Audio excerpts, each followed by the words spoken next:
Obrigado, grupo de música. Bom dia, amados. Glória a Deus, amanhã de crescimento, amanhã de avanço, amém? Nós temos também nossa reunião lá mensal de líderes e liderados, né? E que inclusive foi ontem.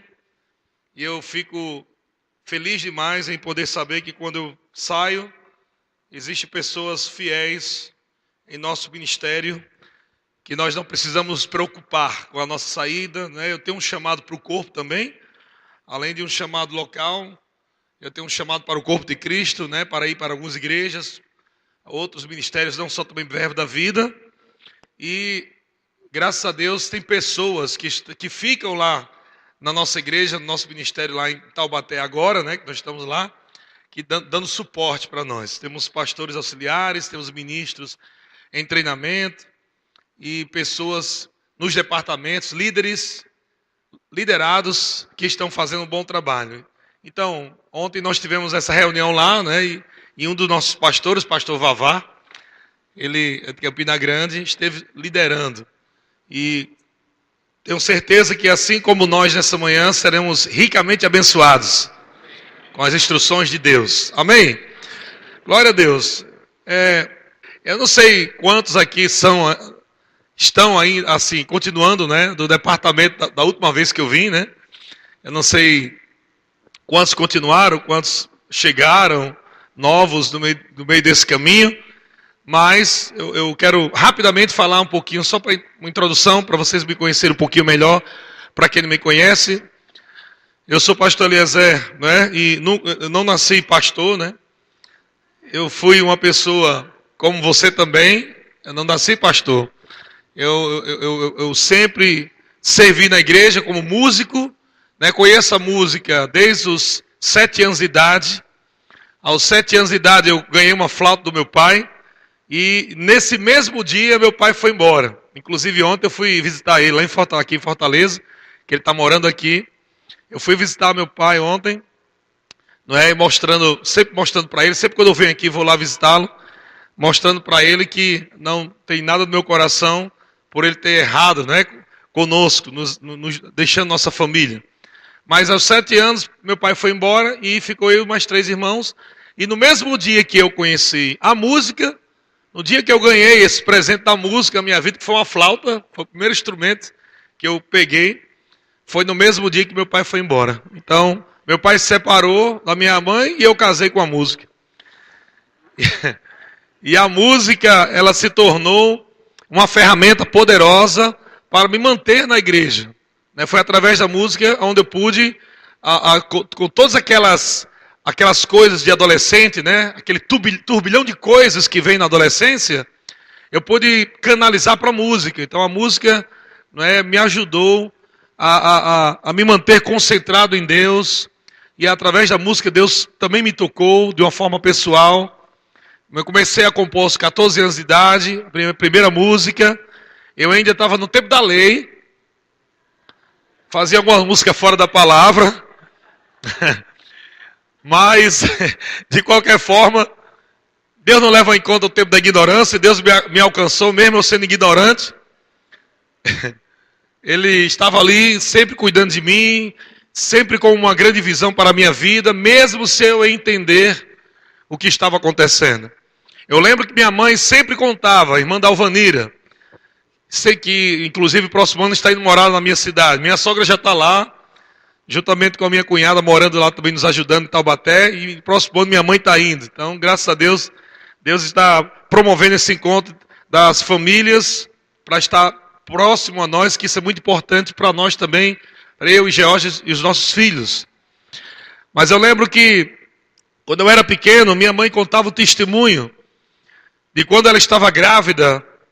Ela estava um dia no quarto, deitada na cama, e ela não sabe se foi uma visão aberta, um sonho, mas ela viu no mundo do espírito, um anjo apareceu para ela e disse que o meu nome não seria Samir, era o nome que ela tinha me dado. O meu nome ia ser Samir. Ela disse, então deveria ser hoje Samir Rodrigues. O meu nome não deveria ser Samir, mas o nome deveria ser Eliezer. Não tem nada a ver se você tem o nome Sami, não é inferior a Eliezer, não. Mas é porque às vezes Deus dá o nome de acordo com aquele propósito. Quando Deus tem um chamado, né, assim, e Deus sempre... Ele chegou para Abraão e disse, olha, não será mais Abrão, mas será Abraão. E esse nome Abraão, esse acréscimo, né, do nome, quis dizer pai de multidões. Então estava ligado a um propósito. Isso é uma experiência pessoal. E também tive essa experiência pessoal com o meu nome.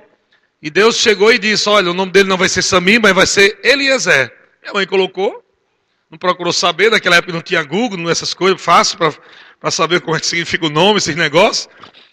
E o que o anjo falou naquela noite, naquele dia, para minha mãe foi, ele será usado poderosamente na música, na minha música e na minha palavra.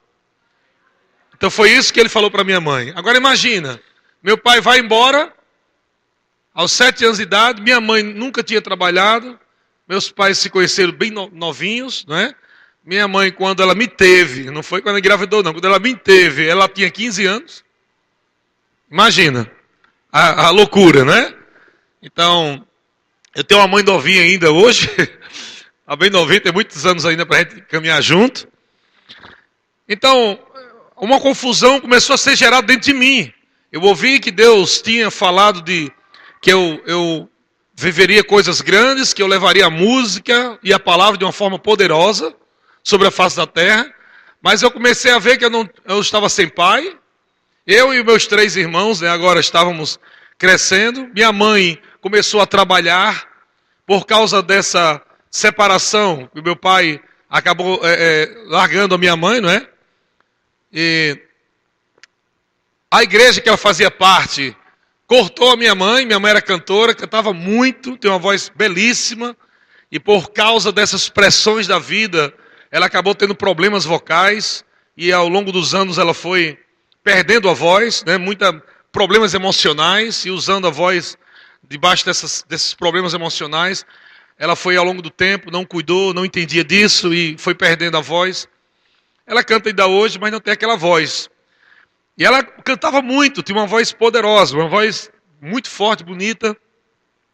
E a igreja impediu ela de trabalhar, não é, porque meu pai foi embora. E ela disse, mas não foi eu que errei, foi meu marido que foi embora. Mas a senhora é separada, não pode. Então a senhora fica no banco, não pode cantar mais, não pode servir mais na igreja, não pode fazer mais nada. Fica aí no banco aí até a senhora ver o que Deus vai falar, não sei o que, enfim. Foi um impacto muito grande para ela e ela ficou muito triste, muito desanimada, porque ela servia muito na igreja, a vida dela era servir na igreja.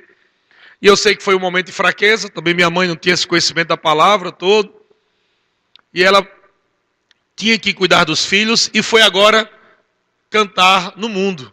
Então ela passou um tempo cantando no mundão, fazendo eventos, barzinho. E eu lembro que atrás de casa tinha um bar. E eu acordava mais ou menos às 2, 3 horas da manhã, ouvindo a voz da minha mãe cantando no bar, porque ela estava precisando fazer dinheiro para manter a gente. Então minha vida foi assim, eu comecei a avaliar essas coisas. Eu comecei a ver que aquilo que minha mãe falava sempre, sobre o meu futuro, sobre o meu ministério, e parecia que nada estava dando certo. Meu pai foi embora, minha mãe estava numa situação dessa. Depois a minha irmã Eliana, né, ela foi acometida de uma enfermidade grave, meningite aguda, e quando descobriu já estava num estado bem avançado, né, bem complicado. Eu estava presente no dia que ela, aos 3 anos de idade, ela desmaiou, e ela bateu a cabeça na quina da cama, e abriu, e sangrou, e ela ficou desmaiada, e foi um pânico. E foi exatamente nesse dia, porque minha mãe já não sabia que ela estava com essa meningite aguda, que levou para o hospital, não sabendo por que ela tinha desmaiado. E quando chegou lá, ela ficou sabendo que ela não estava num momento bem complicado, talvez nem viveria mais, de tanto que o estágio estava bem avançado. Olha, vamos fazer de tudo, mas acredito que ela não tem muito tempo de vida não, porque era para ter cuidado disso antes, o negócio está bem avançado. E eu estava com minha mãe lá no hospital, eu estava vendo tudo aquilo, minha mãe estava afastada da igreja, desviada, né, da igreja, e naquele momento ali foi onde minha mãe voltou para o Senhor. Ela se reconciliou com o Senhor ali. Eu lembro que minha mãe se ajoelhou no corredor do hospital e ela consagrou a vida dela e voltando para o Senhor e disse: Senhor, me perdoe porque eu saí, parei de te servir na igreja, eu errei, porque eu fui dar atenção para pessoas, para homens e perdi o foco e eu estou arrependido e vou voltar agora mesmo. Ajoelhada no corredor do hospital. E amado, eu falo isso para você entender, você vai entender onde eu vou chegar. Eu estava vendo tudo aquilo. Eu estava vendo agora, estamos sem pai, minha mãe em uma situação difícil, estava afastada, minha irmã agora doente, e tudo isso eu estava acompanhando. E agora eu vi minha mãe voltando, e quando ela volta para o Senhor, minha mãe tem um chamado evangelista, e quando ela volta para o Senhor, eu percebi que uma ousadia tomou conta dela. Uma ousadia sobrenatural tomou conta dela. Então ela entra naquele local onde a minha irmã está com os aparelhos, com todo tipo de aparelho que tinha lá, né, na UTI. E ela entra naquele local e disse: em nome de Jesus, tire minha filha daí agora. Vou levar para casa agora. E os médicos: a senhora não pode fazer isso, se a senhora fazer isso, você vai matar a sua filha, porque as únicas coisas que estão fazendo com que a sua filha permaneça viva são esses equipamentos, esses remédios. Então a senhora não pode fazer isso. E disse: mas você disse que ela não vai viver, tudo indica que ela não vai ter muito tempo de vida não. Então, ela vai viver agora. Tira os aparelhos. E aí, mas a senhora não pode, não sei aquela coisa toda. Então, ela assinou o termo de responsabilidade. E ele disse: a senhora vai matar a sua filha. Disse: fica tranquila, Deus está mandando eu tirar os aparelhos. E quando tirou os aparelhos, ela estava toda roxa. E quando tirou os aparelhos, minha mãe disse: Eliana, em nome de Jesus, se levante.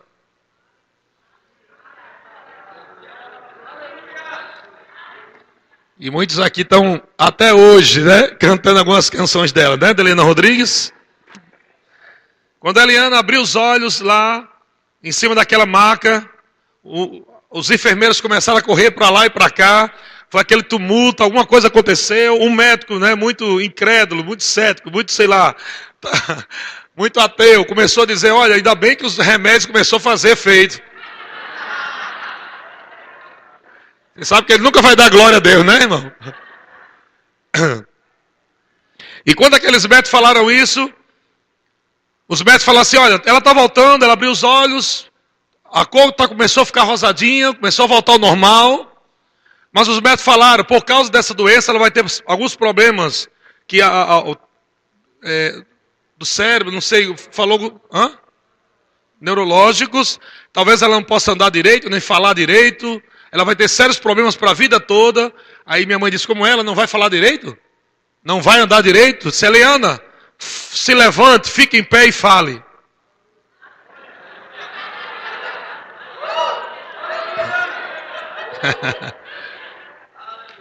Então, na mesma hora, Eliana ficou em pé e disse: mamãe, vamos para casa que estou com fome.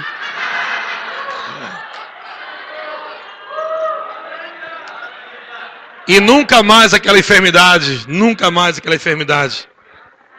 acabou para sempre.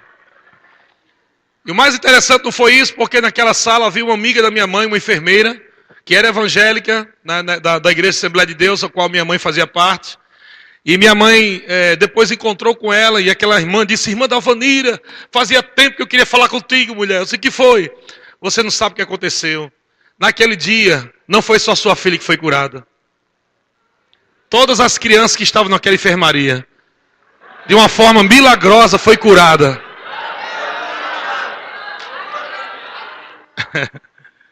Então o que eu quero falar com isso, irmãos, é que Deus tem um projeto para cada um de nós. Deus tem um plano, Deus tem uma missão. E ainda que nós tenhamos uma missão, um projeto, não significa que o diabo não vá tentar nos derrubar, nos entristecer, tentar nos afastar. Eu via tudo isso e eu ficava perguntando: como é que minha mãe dá testemunho? Depois de tudo isso, minha mãe começou a dar testemunho, voltou para a igreja e começou a dar testemunho da minha irmã, dava testemunho da minha vida. Eu lembro que eu era adolescentezinho lá, criança ainda, não é nem adolescente, ainda criança, na igreja, né, na Assembleia de Deus não tinha departamento infantil. A gente ficava correndo lá atrás, suado, brincando com os brinquedinhos na cadeira. E minha mãe dizia, olha, tá vendo aquele menino ali? Eliezer, fique quieto, meu filho, senta nessa cadeira. Aí anda o testemunho, ela dá uma repreensão no púlpito. Aquele menino ali, aí contava a história, que eu estava no bucho dela, e o anjo apareceu. E eu fico, amado, você não tem ideia quantas vezes eu ouvi esse testemunho. Foi muitas vezes, mas muita, porque minha mãe tinha prometido. Eu não era para estar vivo. No dia que eu estava para nascer, minha mãe estava para dar à luz. Minha mãe teve complicações, né? Eu fui puxado como chama, ferro, né? Fóssil que chama, né? O negócio foi terrível e a minha mãe ouvia, só, olha, nós vamos perder os dois. Ela estava ouvindo. Vamos perder os dois, vamos perder os dois. E minha mãe disse que ali ela se consagrou. Ela disse, Senhor, se nós sairmos vivos daqui, por onde eu passar, eu vou contar o testemunho desse menino. Imagina quantas vezes eu vi, gente, isso aí. Até hoje eu estou ouvindo.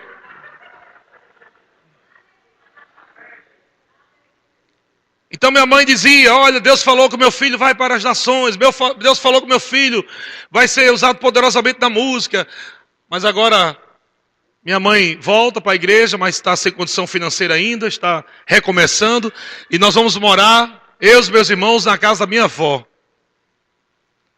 E na casa da minha avó moravam ainda todos os filhos dela, são 12. Pensa aí, eram 12 tios. Fora eu e mais 3 meus irmãos, né? Meus 3 irmãos. Meu amado, família pobre. Família era muito pobre. Passei muitos anos na minha vida almoçando mel com farinha.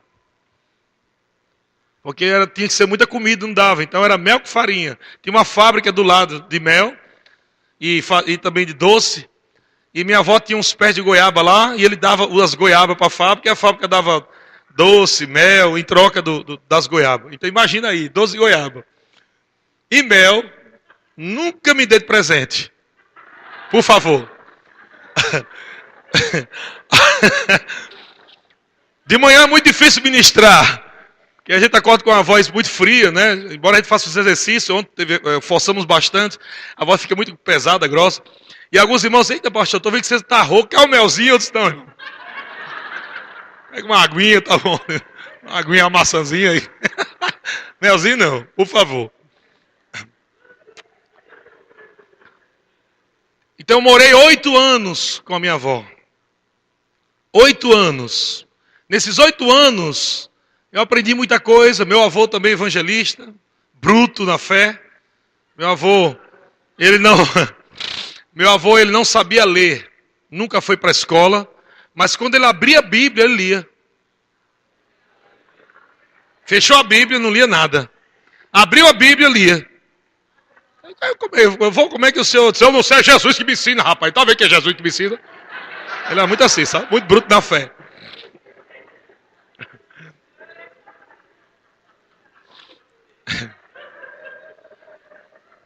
Quando eu olho...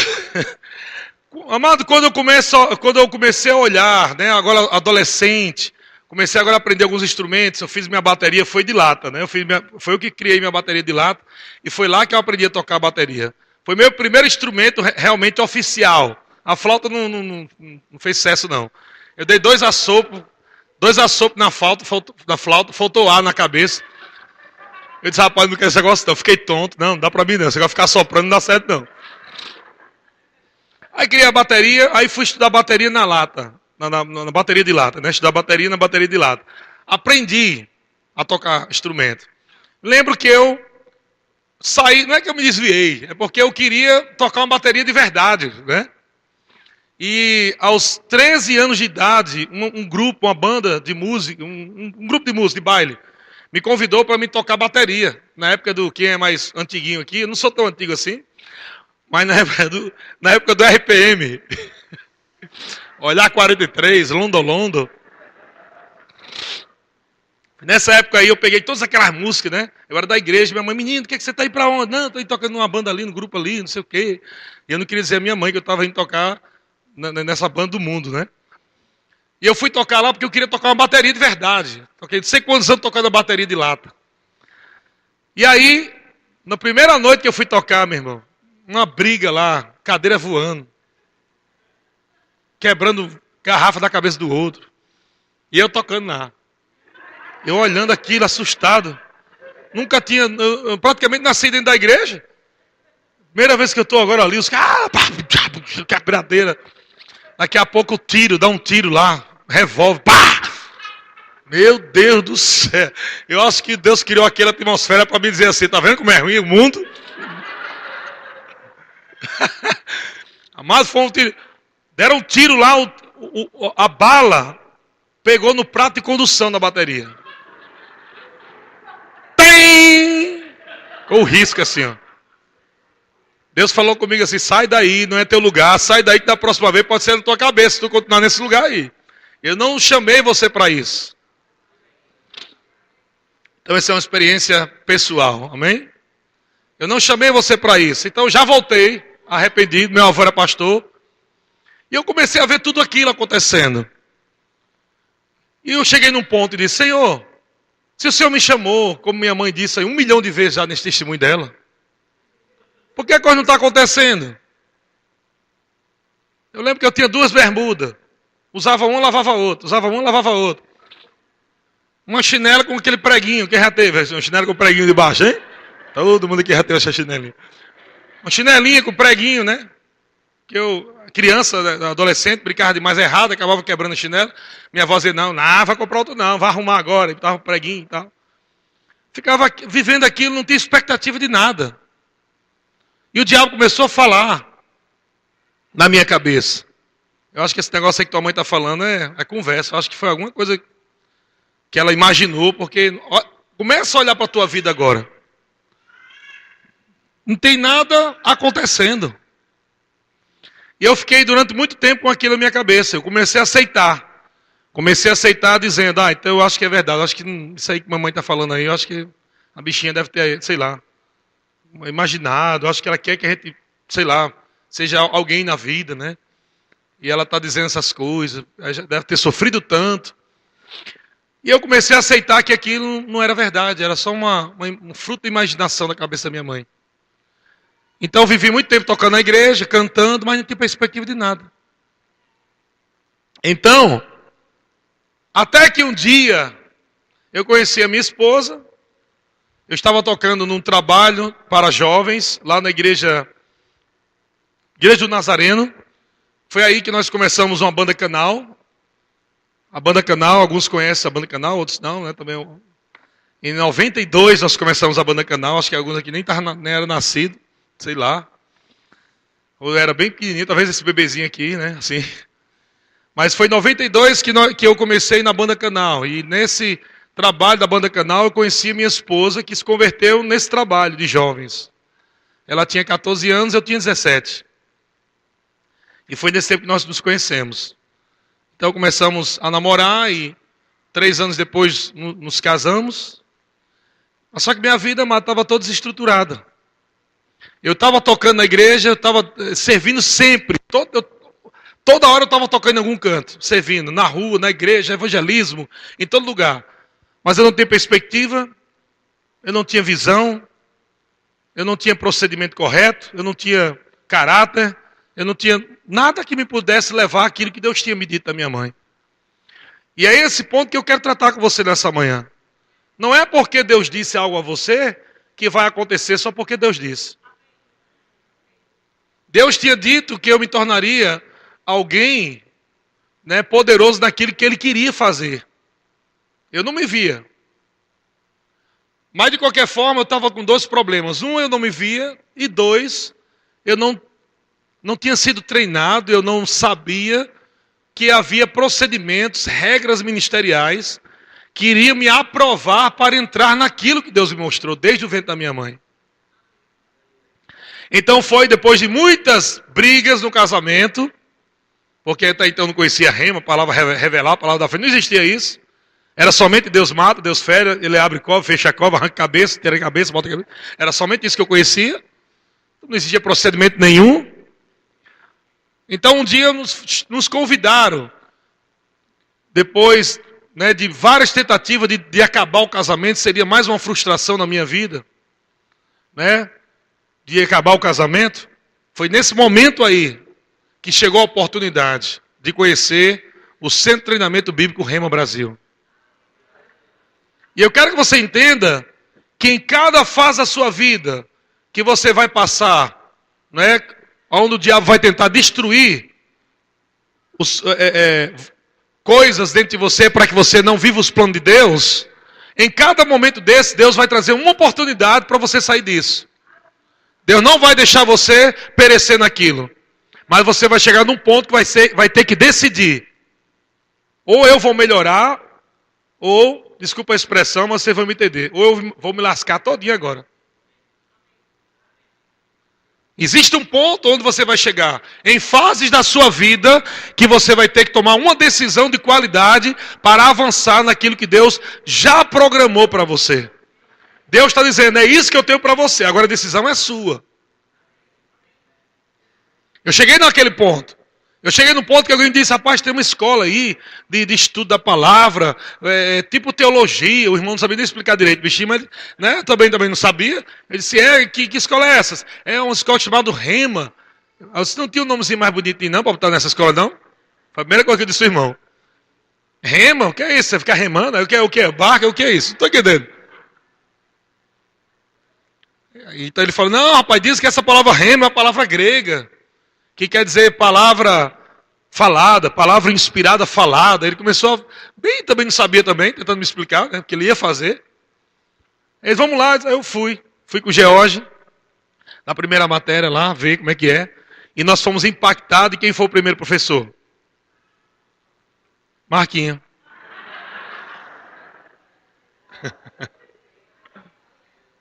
Então estava lá aquele homem lá, parecia Pantera Cor-de-Rosa andando.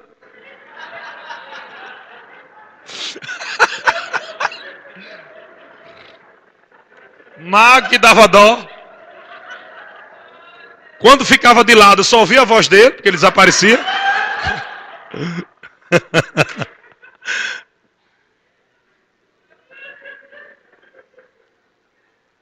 E ele pregava, pregando, tá, e daí dava uma pausa nesse escola, hein?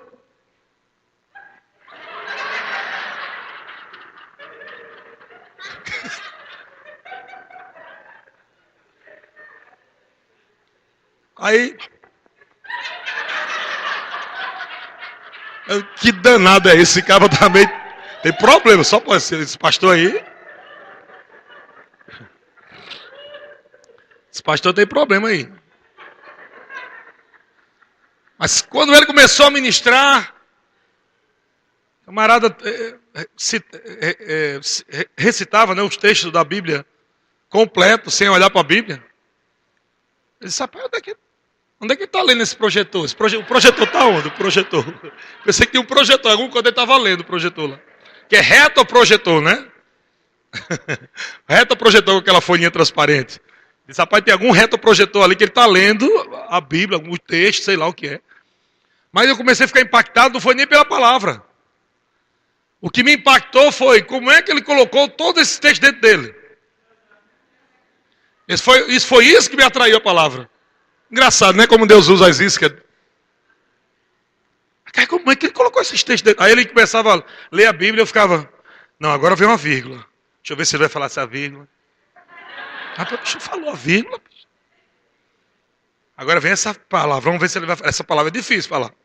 Aí ele falava a palavra difícil. Meu amigo. Aí ele, vou falar na outra versão agora. Eu disse, não acredito. Aí já é demais, na outra versão.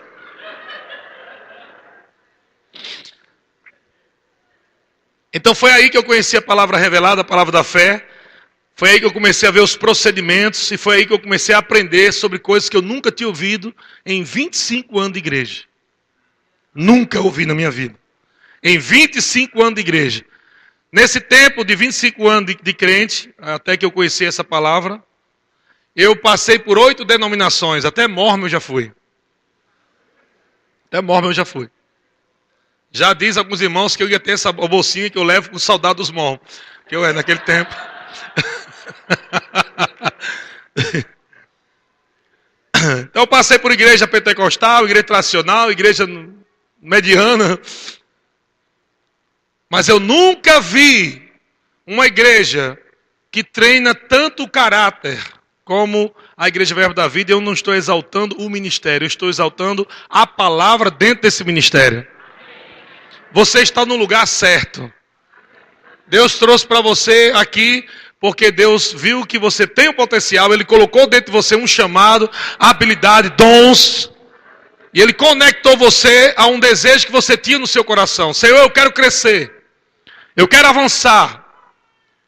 E aí Deus conectou a você. Deus não vê denominação, mas Ele vê o corpo e leva você para áreas no corpo, chamado igreja, aonde você pode receber o treinamento. Então, amado, tudo aquilo que Deus falou aconteceu e está acontecendo na minha vida, porque eu tomei uma decisão de ajustar o meu caráter pela palavra de Deus. Eu tomei a decisão de aceitar a minha liderança me corrigir. Eu aceitei a condição de servir os outros e ver os outros primeiramente melhores do que eu mesmo.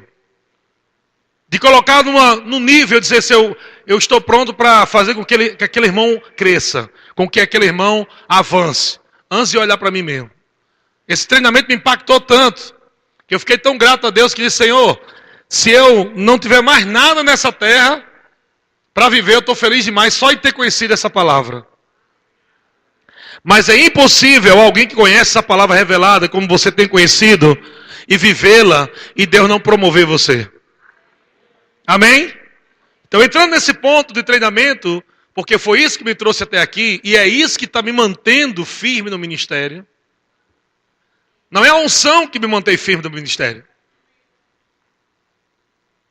A unção é só o resultado de uma firmeza doutrinária. A unção é o resultado de uma firmeza de caráter. Não é a unção que te faz ficar firme na igreja. Não é o poder que te faz ficar firme na igreja. Mas são os princípios da palavra e os princípios da palavra a serem praticados. A nossa carne nunca vai gostar, você nunca vai acordar com a sua carne dizendo como é bom orar em línguas. Tua carne nunca vai dizer isso. Como é bom servir.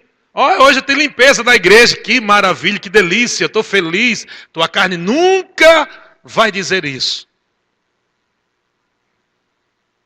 Então eu aprendi que eu tenho que sempre ignorar os desejos da minha carne. Eu nunca posso dar atenção para ela. Porque ela nunca vai concordar com o meu espírito. E eu tenho que alimentar o meu espírito. E eu tenho que sempre estar debaixo daquela condição de servo. Eu quero que você entenda que não é escravo, mas o servo de servir a Deus e de servir uns aos outros. Se você estiver debaixo dessa condição, você vai receber a exaltação de Deus. Porque Deus resiste o soberbo, mas Ele exalta os humildes. Amém? Então abra sua Bíblia em 1 Timóteo. Pastor, até que hora nós vamos? 2 não é muito não? Brincadeira. Não vou muito também não, porque eu sei que os irmãos estão... Cheguei a hora da concorrência, né? Da fome com a palavra. 1 Timóteo capítulo 4, versículo 12. Eu sei que é um texto muito conhecido, mas eu extraí algumas coisas aqui importantes como princípios. Eu quero que você entenda que numa reunião dessa, amado, fica feliz, alegre quando tem uma reunião dessa. Não tem reunião dessa por aí nas igrejas, não. Tu acha que toda igreja tem uma reunião dessa? É? Quando tem, é pago. E é caro. Estão dando treinamento aí, é caro. Treinamento para se qualificar para o ministério? Estão cobrando por aí muito caro. Você tem aqui na sua igreja, Verbo da Vida, de graça. Você venha feliz da vida. Meu Deus, eu estou indo lá para um curso, um treinamento de caráter. Que coisa boa, glória a Deus. Aí não vem fechado, não, vem aberto, não vem aquela coisa assim. Ele vai lá, vem dar uma lapada em mim. Não é para vir assim não. Que nem cachorro quando leva um bocado de surra, né? Quando ela vai acariciar ele, mesmo que vai acariciar, ele ai! Não vem assim, vem aberto. Amém? Para você apanhar do papai pela palavra, sabendo que o pai corrige a quem ama. E quando Deus está corrigindo algumas coisas, irmãos, eu particularmente gosto mais de mensagem de correção. Eu particularmente. Porque é o que me mantém, né, alinhado. Então gosto de todas as mensagens. Gosto de unção, de poder, de glória, eu também me movo nisso. Mas para a minha vida, eu gosto de ouvir mensagens que me corrijam. Amém? Que me mostram onde eu estou errando. Que eu faça eu melhorar. Então, 1 Timóteo capítulo 4, versículo 12. A Bíblia diz, ninguém despreze a tua mocidade. Pelo contrário, torna-te padrão. E nesse foco, nessa frase, torna-te padrão, que nós vamos conversar hoje. Porque veja que Deus não vai fazer você ser padrão. Veja que Deus não vai fazer você se tornar padrão. Você se torna padrão nos princípios que Ele estabeleceu. Você é quem decide se você vai ser alguém grande naquilo que Deus chamou você para ser, ou se você não vai ser nada naquilo que Deus chamou você para ser. O seu sucesso ministerial, o seu sucesso familiar, o seu sucesso pessoal, não está no que Deus pode fazer por você. Porque Ele já fez tudo. Ele já fez tudo. Então vamos tirar o foco daquela frase, se Deus fizesse isso, se Deus fizesse aquilo. Tire isso aí, porque Deus já fez tudo. Deus já fez tudo e Ele colocou tudo escrito para você não esquecer do que Ele já fez.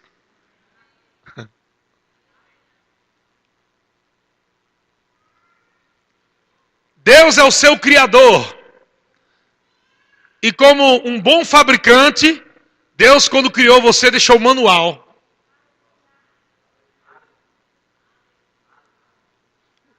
A Bíblia é o manual do fabricante. Você só vai funcionar bem com todos os recursos que você tem se você ler o manual.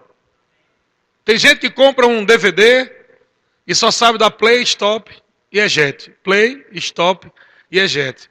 Mas você percebeu que no manual não só tem uma folha com play, stop e eject. Tem um monte de recursos.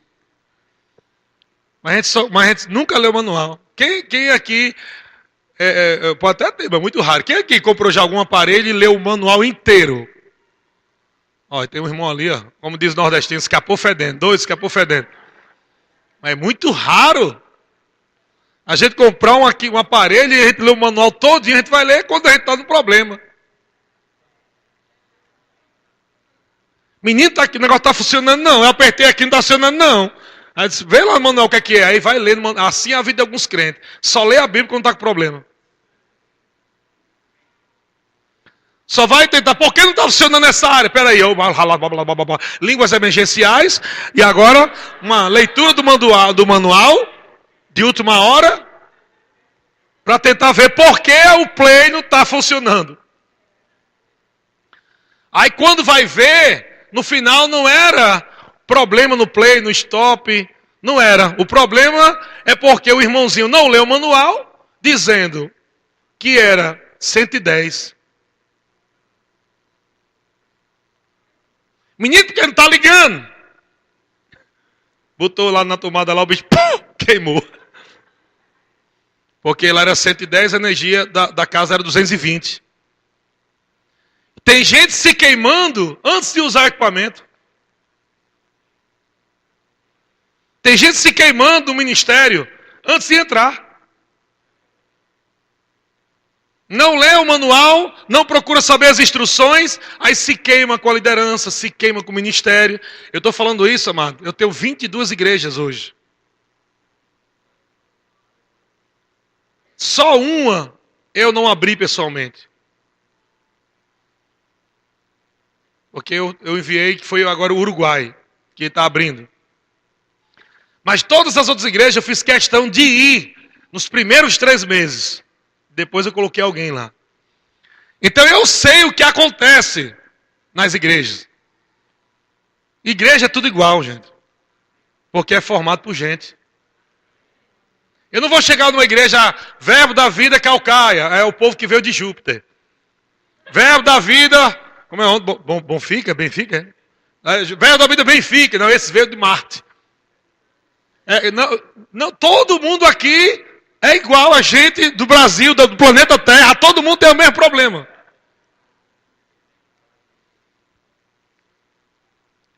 Não tem nem para que a gente sair de um verbo e para ir para o outro, a não ser que seja guiado pelo Espírito, porque vai ser a mesma coisa.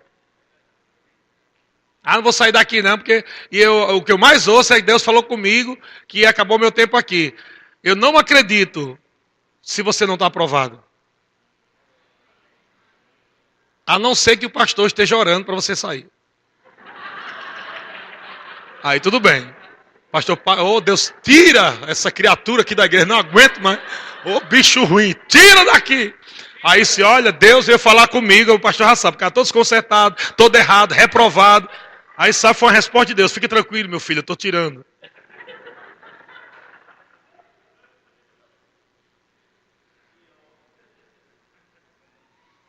Se alguém não está sendo qualificado na igreja que está, Deus não vai guiar você para uma outra igreja.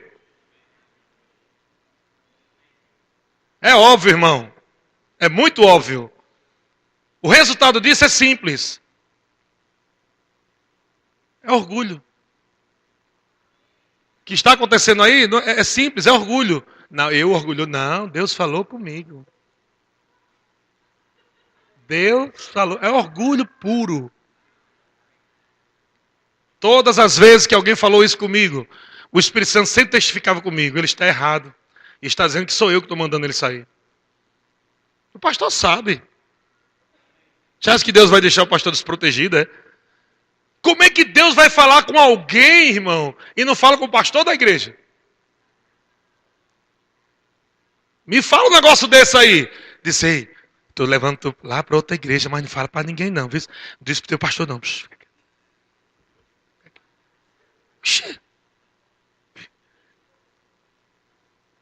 O próprio Deus que criou os princípios começa a quebrar eles, é?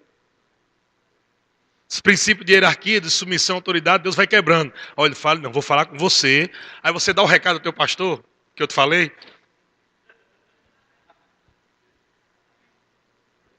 Tem coisas que Deus vai falar com você para a sua vida pessoal, é uma coisa. Agora, quando envolve questões ministeriais,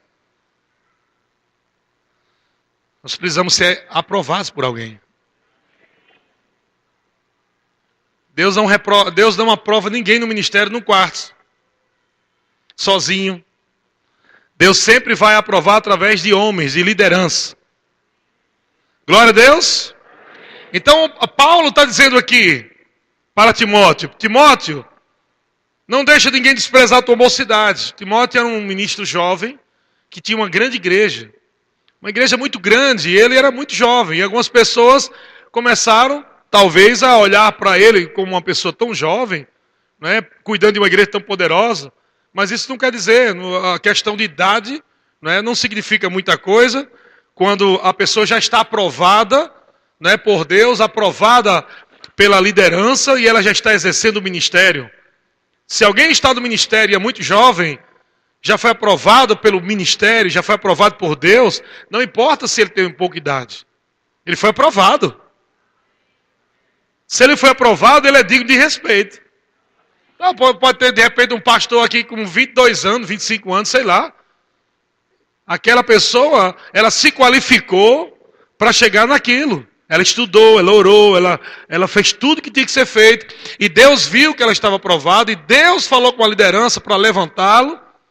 E aquela pessoa agora está qualificada. E quando ela entra, algumas pessoas não podem olhar. Menino, não acredito, não. Esse menino agora, ele virou pastor. Com 25 anos virou pastor. Não. Pastor para mim tem que ter pelo menos cabelinho branco aqui na barba, alguma coisa.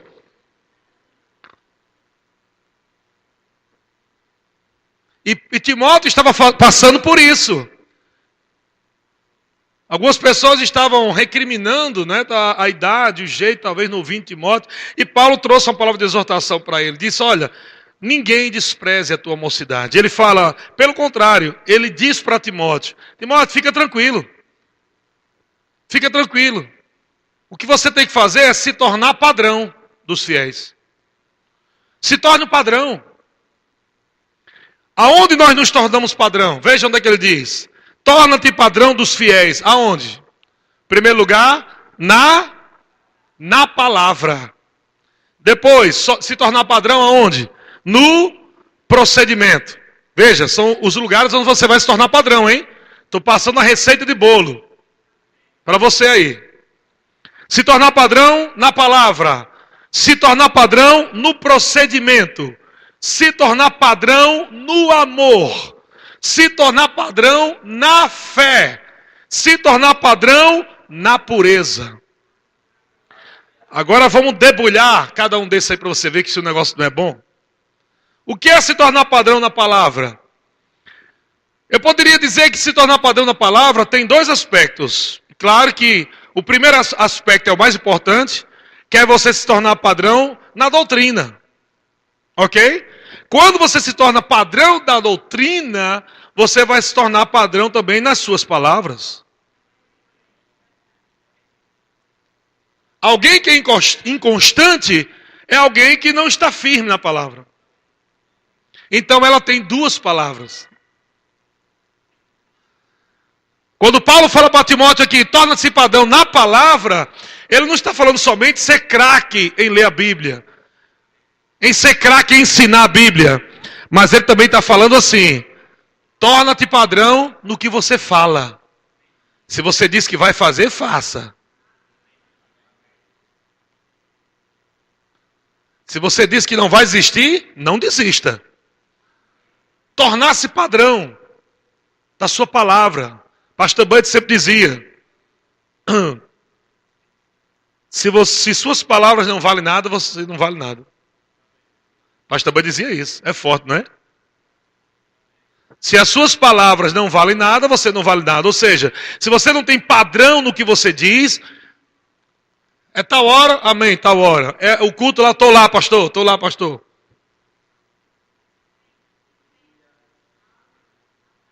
Está escalado. Aí no dia da escala liga para desmarcar. Está errado. Mesmo que você ligou, está errado. A não ser que realmente foi um motivo muito... Olha, estou quase morrendo, pastor. Não dá para ir não. Ore por mim. Mas eu não concordo de alguém trocar a escala no dia para ir para o aniversário. Isso não é palavra. Padrão na palavra. Ou pastor, apareceu agora o aniversário aqui de um amiguinho meu, de uma priminha minha, não sei o que. Mas você já sabia disso já há muito tempo, né? Você recebeu uma escala. E no dia da sua escala, você... Eu sei que alguns pastores até dizem assim, olha, você pode... nos avise e tal. Porque realmente a gente não quer. Nós não queremos que as pessoas se sintam assim como debaixo de um jugo. Amém. Mas eu quero que você entenda que o padrão de Deus é esse. Amém? Embora os pastores não queiram que ninguém viva debaixo dessa coisa. Eu tinha uma festa, eu queria tanto ir. O pastor apareceu agora aqui. A gente fica com o coração. Mas a gente também fica com o coração pulado da palavra. Quando essa palavra pula dentro de nós. Torna-te padrão dos fiéis. Se eu abro concessão com as minhas ovelhas, então eu posso perder a fé delas em mim. Naquilo que eu sou em Cristo, que eu posso, que eu tenho, no caráter. Porque eu abro concessões. Pastor Bud era conhecido como um homem muito duro nesse ponto, mas por outro lado estava totalmente certo. O problema é que os brasileiros foram acostumados assim. Mas se você vai num país, por exemplo, como Inglaterra, e é por isso que as pessoas dizem assim, cuidado que ele é britânico. Quando fala assim, que aquela pessoa é britânica, quer dizer que ela é pontual, ela não falha, porque os ingleses já têm isso como cultura.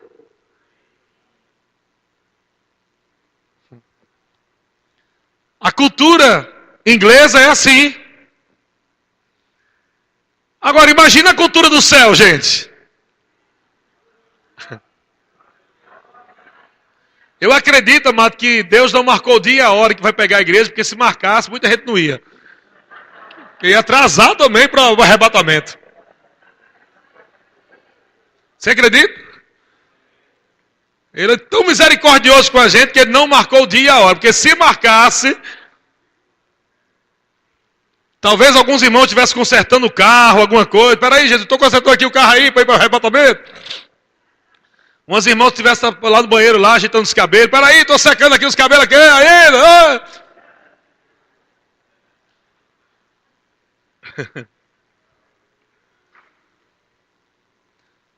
Então essa questão de se tornar padrão na palavra é algo poderoso, porque as pessoas vão dizer logo de você, olha, se ele falou que vai tal hora, meu irmão, esteja lá, porque ele...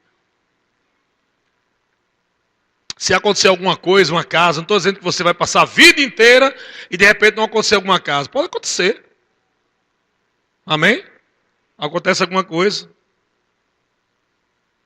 E você vai lá, seja humilde e fala, olha, me perdoe, eu errei, cheguei atrasado, aconteceu isso aqui.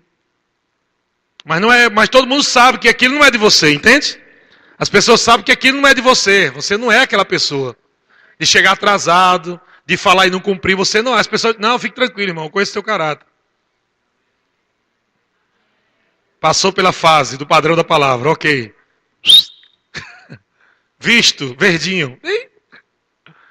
O outro padrão, ele fala aqui, torna-te padrão, ele fala no procedimento. O que é se tornar padrão no procedimento? Eu vi conversando com o irmão do carro falando sobre procedimento de empresa, né? Falando para ele como é que é essas coisas de procedimento da empresa, ele me mostrando como é interessante. E como as empresas, amado, ela pega exatamente os princípios dos céus para aplicar nas empresas. E quando a gente olha para a igreja, a gente sempre olha para a igreja com uma coisa assim, não, eu sou nascido de novo, eu sou justiça de Deus, aleluia, eu sou sarado, abençoado, e a gente acha que pode fazer tudo de qualquer jeito, só porque a gente é abençoado. Não, Jesus me ama. Ele me ama. Ele te ama tanto que vai deixar você chegar atrasado. Ele te ama tanto que vai deixar você furar a escala, é assim? Eu te amo demais. Pode pecar de vez em quando, não tem problema. De vez em quando, hein? É assim que ele te ama? Não. Então ele não nos ama, amado, nos levando para o lado da gente fazer qualquer coisa. Porque também nós amamos ele. Você ama Deus? Então se você ama a Deus, você vai fazer o que ele diz. Agora tem um padrão no procedimento. O padrão da palavra, ok. Tá certo? Doutrina, estudar, aquela coisa toda. Mas ser padrão no que você diz. Nos seus compromissos. Padrão na palavra, nos dois aspectos. O padrão no procedimento. Essa palavra procedimento é conduta. Conduta dentro de um padrão. Um padrão de forma de trabalho. Sabe que toda empresa tem um padrão de forma de trabalho. Pelo menos uma empresa próspera. Você nunca vai ver essas grandes empresas, Walmart, Carrefour, e elas com padrões diferentes. McDonald's, Burger King. Você não vai conhecer elas com padrão diferente, com roupas diferentes, com forma de atender diferente. Se tiver, está errado. E aquela pessoa pode mandar embora, porque elas têm que trabalhar dentro do padrão da visão da empresa. Agora, só que essas empresas tiraram isso dos princípios bíblicos. Não é a gente que está imitando as empresas. São as empresas que estão imitando a igreja.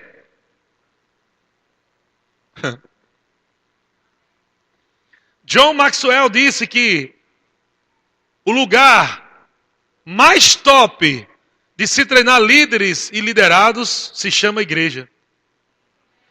Ele diz que não existe nenhuma empresa na face da terra que é tão poderosa quanto uma igreja para treinar pessoas para a vida. E sabe por quê? Porque as empresas pagam e depois podem mandar você embora e não pagar mais, acabou, você procura outra empresa. Igreja não, você trabalha de graça. Leva a rela. Às vezes fica em disciplina. Então você não está sendo pago para trabalhar, e aí está o poder, porque você vai extrair de dentro de você um coração de servo, não um coração ganancioso. Você não está na igreja para ganhar algo, você está na igreja para dar algo. E aí é onde se levantam os maiores líderes do mundo. Porque eles são treinados pela palavra de Deus, não para serem gananciosos, mas são líderes, pessoas que são lideradas, que são treinadas para se tornarem líderes poderosos, para liderar outras pessoas, para serem melhores do que elas, do que ele. Amém? Um líder, ele está pronto para passar a visão da igreja local para os seus liderados. Se você não consegue colocar no caderno, numa folha de papel, a visão da sua igreja local, então você nem deveria estar liderando.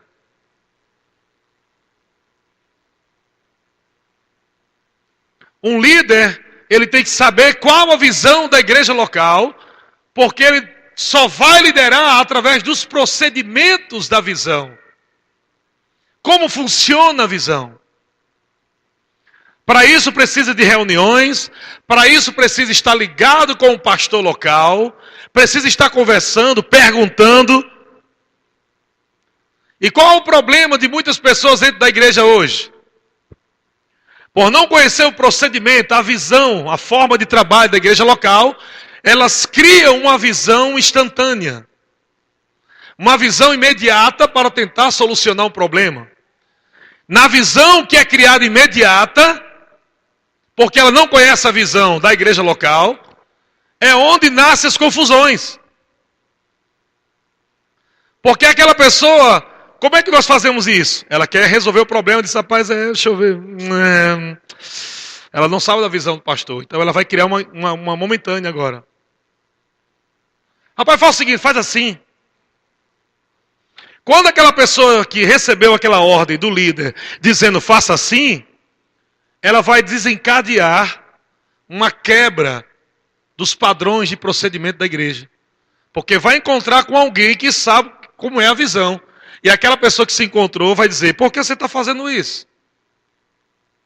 E essa pergunta, por que você está fazendo isso, é a mesma que você está fazendo errado. Não é assim que é para fazer.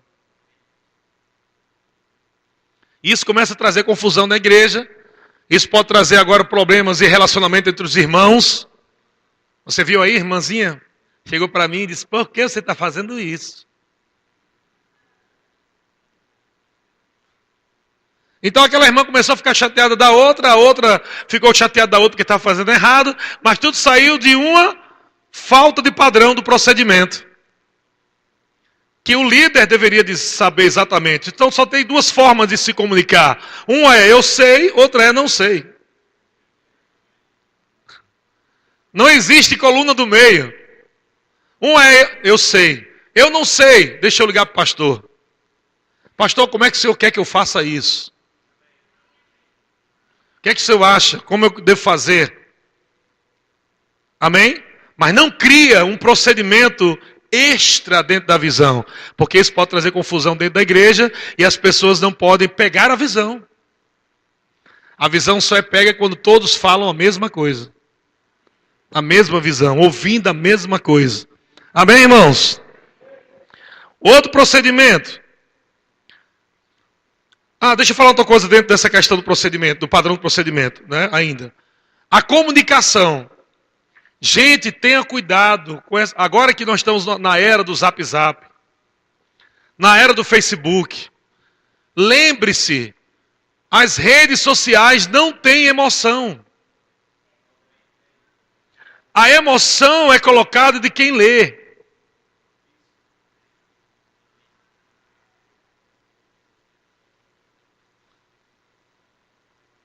Alguém pode mandar algo para você e você pode estar ruim naquele dia.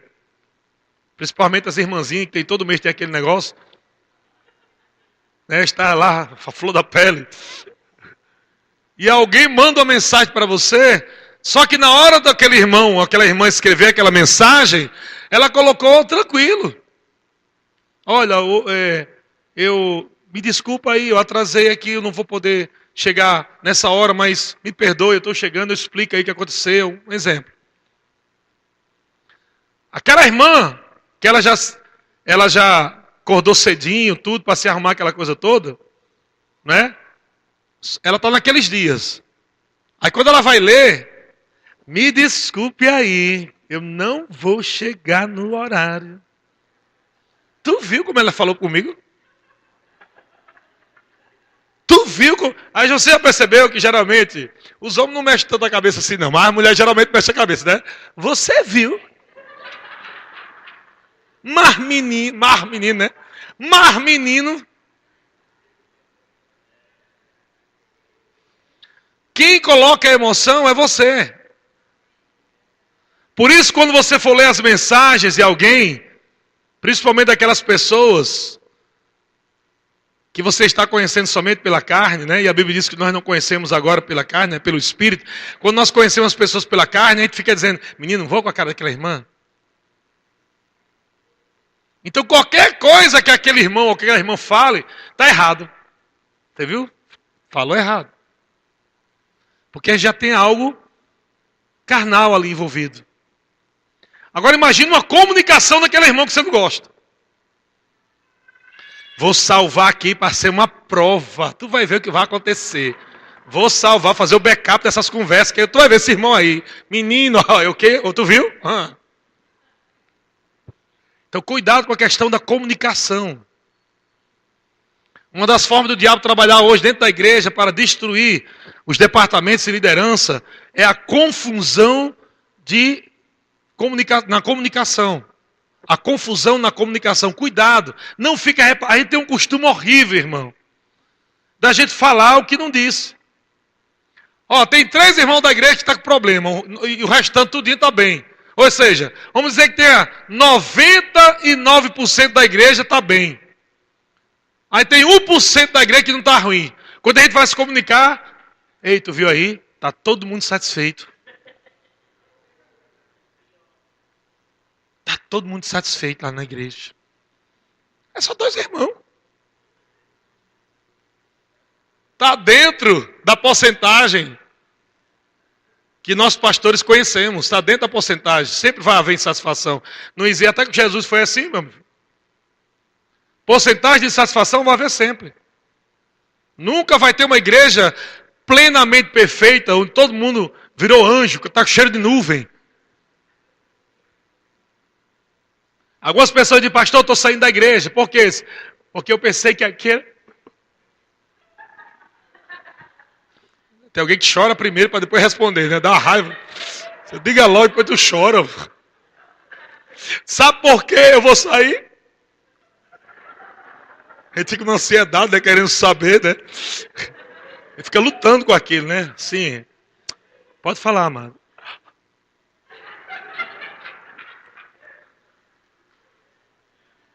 Aí, depois de tanta espera, o irmão disse, é porque eu pensei que essa igreja era do amor.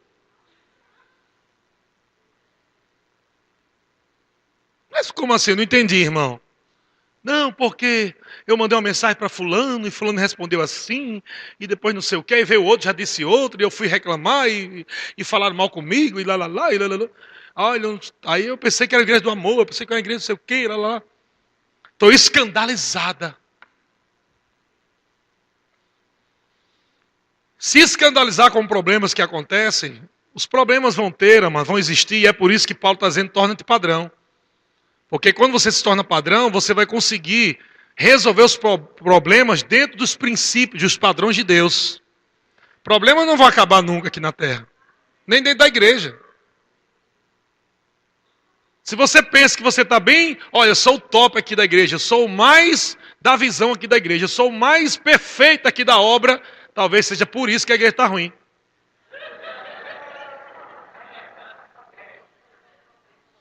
E se você diz que vai sair, porque você diz que é o único que está certo, você é o que vai estragar a próxima igreja.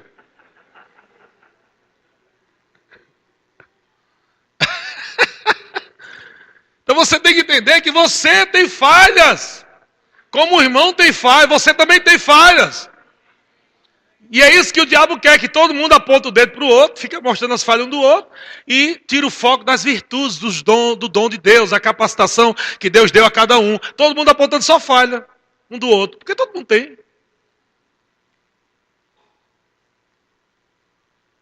Amém, irmãos? Agora, pastor, tem que corrigir? Claro que tem que corrigir. E a gente corrige em amor. Estou aqui falando com você em amor, amém? Estou falando aqui para o seu bem. Eu não quero falar para você ir embora da igreja. Mas você não deve se escandalizar, irmão, quando você vê alguém que está errado. Não coloca foco nas pessoas. Não coloca foco, não coloca expectativa, né, plena nas pessoas. Sabe colocar expectativa plena como se aquela pessoa fosse o próprio Deus. E quando aquela pessoa cair em pecado, acabou a vida de evangelho para você. Me diz, aquela pessoa era tão boa. Foi ela que me trouxe para a igreja. Foi ela que pagou a primeira mensalidade do remo para mim. Ela caiu, acabou minha vida. Aí você vai morrer junto com ela. Colocando uma expectativa plena nas pessoas. Não pode, errada. As pessoas, elas têm falhas, elas não são perfeitas ainda. Mas Deus, amado, considera aquelas que, embora elas possam errar por imaturidade, por não conhecer, Deus está dando chance, porque vai ter uma reunião como essa. E Deus tem uma expectativa de que ela vai ouvir a reunião e vai praticar a reunião. Pessoas podem errar porque elas querem e outras podem errar porque não conhecem, por falta de conhecimento e imaturidade. Algumas vão errar, elas vão passar 10 anos na reunião como essa. Vai passar aqui todo mundo aqui, pregando, falando da reunião, consertando, mas aquela pessoa vai estar aí sentada, ela não quer mudar. Ela não quer mudar, é problema dela. Vai quebrar a cara. Não vai funcionar nada na vida, não vai funcionar nada dentro de casa, finança vai ter problema, porque está em rebelião, não é contra o pastor, é contra a palavra. E quando Deus está nos treinando, amado, é como se Deus estivesse gritando, pega o padrão da palavra para você prosperar. Eu quero tanto te abençoar, eu quero abrir porta da tua vida. Então, quando Deus está nos treinando, é para nos aperfeiçoar, para que a gente cresça, amadureça, se torne pessoas qualificadas para encontrar os próximos que vão chegar aqui na igreja, com imaturidades, com problemas, e a gente não vai mais se envolver emocionalmente com os problemas dos outros. A gente vai estar no nível de maturidade, que a gente vai enxergar aquela pessoa e não vai estar escandalizada mais. Eu não me escandalizo com ninguém mais na igreja. Eu não. Pastor, tem 3 irmãos ali adulterando. Cada um pegou 10 mulheres. Eu disse, cara. Problema dele. Hein? Será que ele quer se consertar? Ele não quer não. Que pena. Eu queria ajudá-lo. Se ele me procurar querendo ajuda, eu vou ajudar. Mas se ele quiser ficar na bagaceira, eu não me estresso mais, irmão, com o problema dos outros. Fiz isso muitas vezes na minha primeira igreja, quase que eu morro. E eu disse que Deus falou um dia comigo, se você ficar carregando os problemas dos outros nas suas costas, você morre e eles continuam errados.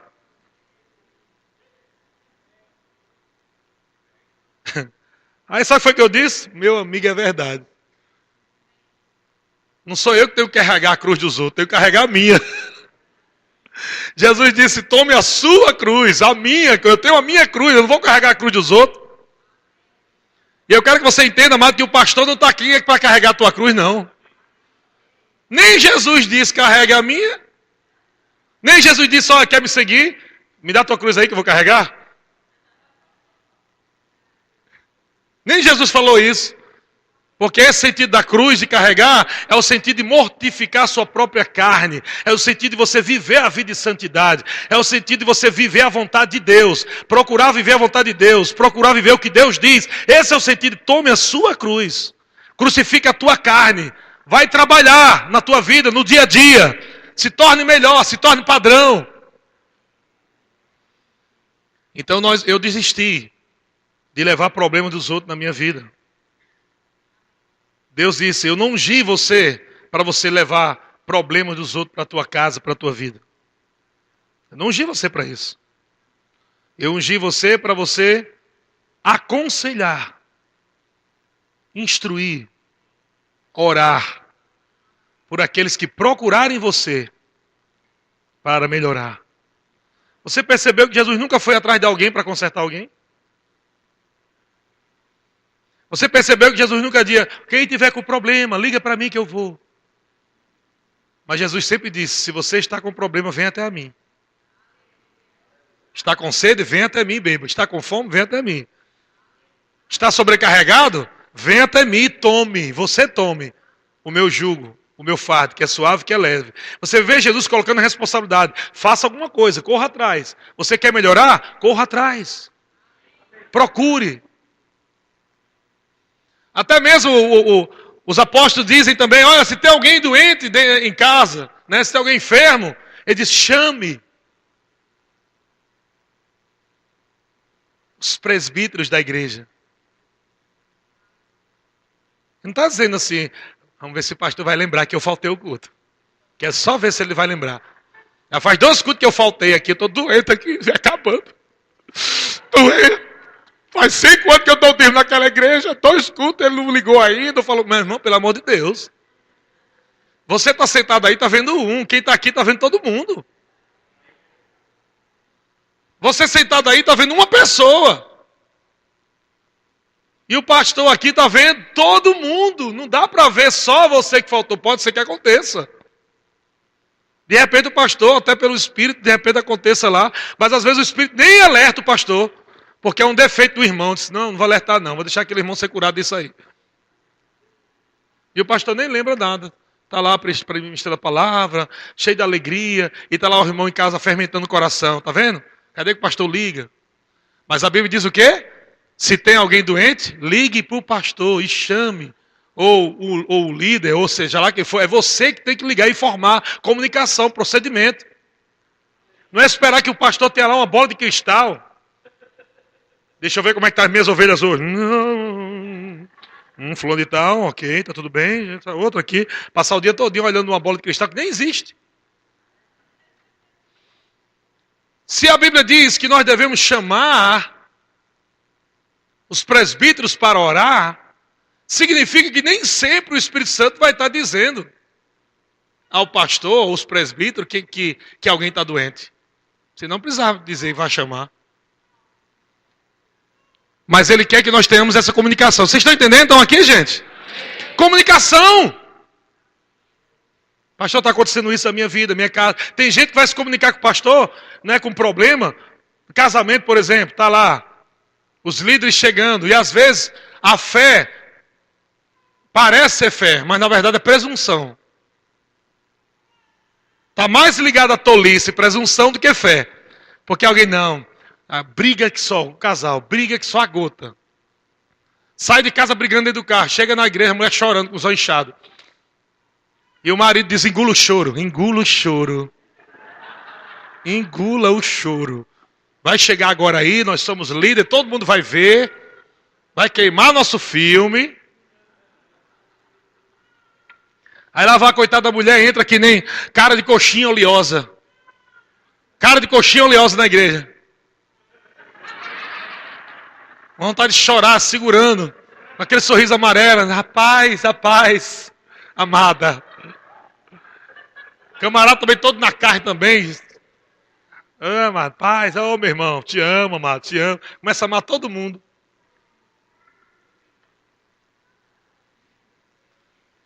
Sabe que o casamento não está legal, sabe que o casamento está indo de água abaixo, mas só conversa quando decidiram se separar. Pastor, estamos aqui, marcamos uma conversa com você, nós queremos comunicar que estamos nos separando, né, amor?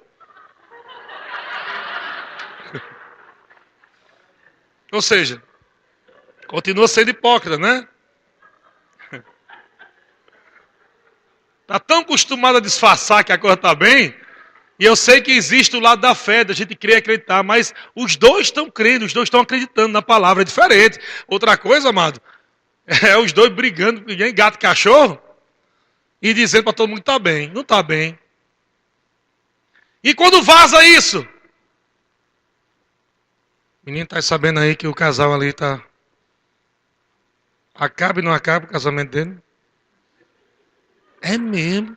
Meu Deus, e como é que alguém está assim na obra? Aí como é que vai essa comunicação aí? Tudo fora do procedimento. Então no departamento... vamos ver o que é que o pastor vai fazer, né? Quero só ver o que é que o pastor vai fazer. Vocês vão continuar lá, porque no dia que eu errar também, eu quero essa carência. No dia que eu errar também, eu vou querer também uma carenciazinha. Né, assim, o cara está tudo errado aí, ó, lá dentro. O pastor não está nem sabendo. Às vezes nem o líder está sabendo. Foi algo que de repente vazou. Por intermédio de um amigo, sei lá, do casal, que deve ter conversado alguma coisa alta, alguém ouviu e já pegou um pedaço, e já passou para outro, e o outro já exagerou, e daqui a pouco está todos os irmãos para a igreja olhando para aquele casal. Rapaz, irmão, está tudo bem contigo? Todo mundo estranho já, casa. Mas tudo isso poderia ser resolvido como? Procedimento na comunicação. O padrão de procedimento. De chegar, pastor, nós estamos passando por alguns problemas no nosso casamento, precisamos de ajuda. Não tenha vergonha de você falar que precisa de ajuda, meu irmão. Não espera chegar a corda no pescoço para você pedir ajuda, pode ser que nem dê tempo. E às vezes o casamento tem sido destruído e as pessoas colocam culpa na liderança do pastor. Como é que pode? O pastor não conseguiu salvar aquele casamento. Mas faz 5 anos que o casal vem brigando. Aí chegou no dia que eles subiram no tamburetinho, cada um dos dois subiram no tamburete, o casal, botaram a corda no pescoço, vamos se matar que é melhor. Aí liga o pastor, vê se dá tempo de tu chegar aqui que a gente está pulando.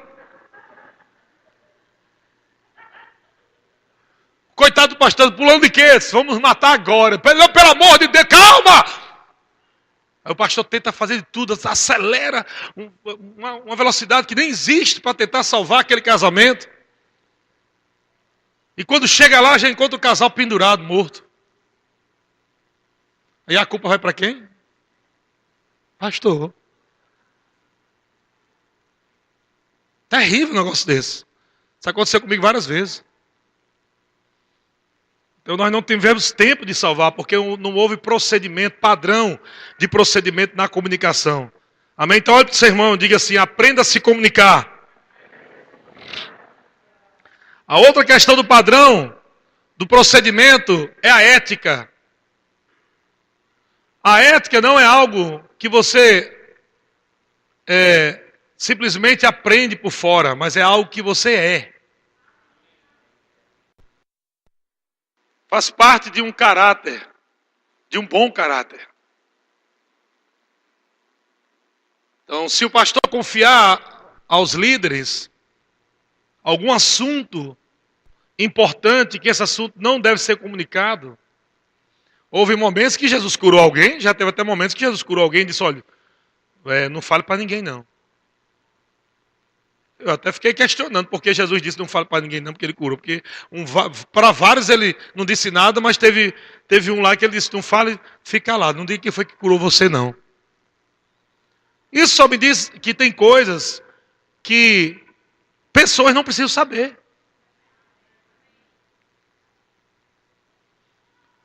Tem coisas que pessoas não precisam saber. Que são procedimentos internos, são padrões internos de comunicação, coisas que de pessoas, de famílias, problemas de pecado estão sendo resolvidos que o pastor não quer que exponha. Talvez até o problema financeiro. Sabe, eu passei por todo problema financeiro na igreja. E a culpa não foi minha, não é somente eu que sou dizimista. Problema financeiro na igreja. Mas eu vou chegar no púlpito da igreja e falar? Não. Porque existe uma ética ministerial. Eu vou falar, amados, estamos passando problema de lascar. Meu Deus, me ajuda, igreja. O dono já me ligou 3 vezes ontem, que perguntando aluguel. Eu não vou fazer. Existe pastores por aí que faz isso, eu não vou fazer. Não do verbo da vida, não. Pastor Bando sempre falou isso, para não ficar se lamuriando no púlpito. Mas existe a pressão. As pessoas são infiéis nos dízimos, são infiéis nas ofertas, está lá o aluguel para pagar, o que é que o pastor vai fazer? Eu passei por isso várias vezes. E a gente ora, agradece a Deus, fica rindo em casa lá sozinho, rola no chão, planta bananeira para o milagre acontecer. Mas um dia Deus falou para mim, disse, você precisa só ensinar o povo. Porque eu não chamei você para cuidar da igreja sozinho.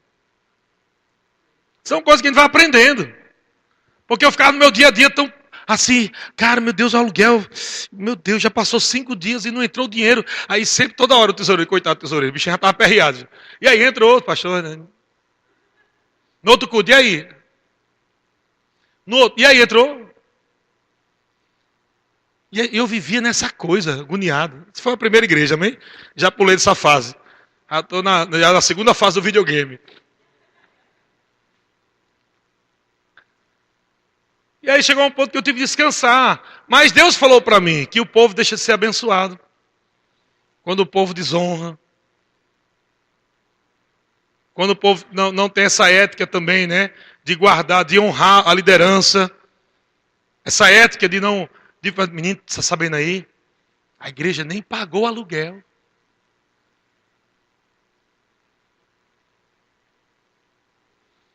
Uma vez eu ganhei um carro. Na verdade, já 2 vezes eu ganhei, né? 2 carros. Eu ganhei um carro. E nessa mesma época, foi uma época onde a igreja estava passando por um problema difícil. E como a gente não fica falando, né? A gente até fala algumas coisas, a gente conversa, mas não fica falando muito, porque você sabe que na igreja, publicamente aberta, tem pessoas que vêm, já vêm com aquele pensamento, né? Que todo pastor é ladrão. Então, se você falou que ganhou um carro, um cara desse não acredita nunca. Então a gente sempre tem que tomar cuidado, pra gente, até mesmo para dar um testemunho. O pastor tem que tomar cuidado na hora de falar. Você ganhou um carro, não gastei nada. Ganhei um carro. Mas na hora de falar, ganhei o carro, ganhou. Você, olha, quem ganhou. Ganhou tanto quem ganhou. Terrível. Mas...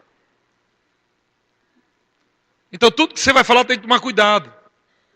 E nessa época eu tive todo o cuidado de falar, de explicar direitinho, né? Porque eu ganhei o carro, estava com um carro ali. Um carro muito bom, um Captiva. Eu disse, cara, eu tenho que falar, que eu vou ficar um carrão desse aqui, meu irmão.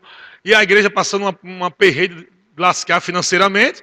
Aí vai dizer, aí qualquer coisa que eu fizer, irmão, vamos tirar uma oferta para a gente pagar aqui, né? As cadeiras que a gente comprou, não sei o quê. Eu disse, vou dar tanto para tu pagar. Esse carro aí que tu pegou, né? Que tu disse que ganhou. Tu quer pagar a mensalidade desse carro aí, tá dizendo que ganhou esse carro aí. Ganhou de tu mesmo. É complicado. Então isso é ética, a gente tem que tomar cuidado para a gente não ficar criando coisas e espalhando coisas que a gente não sabe se é verdade. Espalhando coisas. Tem os boatos no Facebook lá que criam de vez em quando, não é? Fulano morreu, daqui a pouco está o cara na televisão. Gente, eu estou aqui vivo. Mas espalhou, e tem gente até que chorou já. Aí depois a gente fica com raiva. Descobriu que ele não morreu. Rapaz, me enganaram, rapaz, isso é um povo safado. Botaram que o cara morreu, eu chorei tudo. Então, procedimento na comunicação. Tem que tomar muito cuidado com isso. Amém, irmãos? Aí ele fala também padrão no amor. Eu não quero muito me entender nisso. Eu sei que vocês já têm ouvido muito sobre isso fruto do Espírito, né? Mas tem o padrão no amor. Veja. Eu estou falando a sequência que Paulo está falando aqui para Timóteo, viu? A sequência. Ele está dizendo padrão na palavra, padrão no procedimento, padrão no amor. Vocês estão entendendo que a coisa é muito mais rica do que a gente pensa?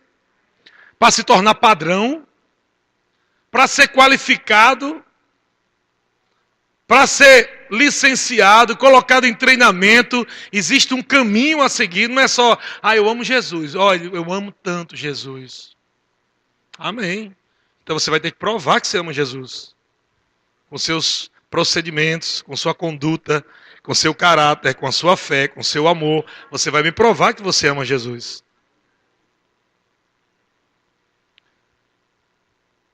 Voltando aqui um pouquinho, algo que veio do meu espírito, eu já vou terminar, não vou me deter muito não. Voltando nesse questão do procedimento. eu acabei tendo um problema seríssimo no meu ministério. E graças a Deus que eu aprendo com os meus erros e eu me esforço para não cometer o mesmo erro. Eu lembro que nós tivemos um pastor, eu vou falar para vocês aqui, não vou dizer nomes por questões de ética, mas um pastor que saiu de um Verbo da Vida e foi para nossa igreja lá em São Paulo. E esse pastor, vocês não vão descobrir não, porque eu tenho 45 pastores, tá, gente? Você não adianta ficar pensando. E esse pastor, ele foi para lá e ele já cuidava de um ponto de pregação. Então ele foi lá para a minha igreja e eu liguei para o pastor dele, e o pastor dele falou algumas coisas, mas não foi assim tão profundo, mas deu uns toquezinhos, né? E é uma outra coisa também que a gente fica muito temeroso, né? Um pastor liga e diz, irmão fulano, como é que é? Aí o cara fica, meu Deus. Aí agora se o pastor falar que eu falei tudo, né? Fica aquela coisa estranha, né? Mas você sabia que o correto é falar tudo. A ética entre um pastor e outro é não esconder, é o contrário. E a ética entre os irmãos da igreja, que não resolve problemas ministeriais, é você não espalhar, é você esconder. É aquele texto, o amor cobre uma multidão de pecados. É você proteger aquele irmão e deixar a liderança resolver.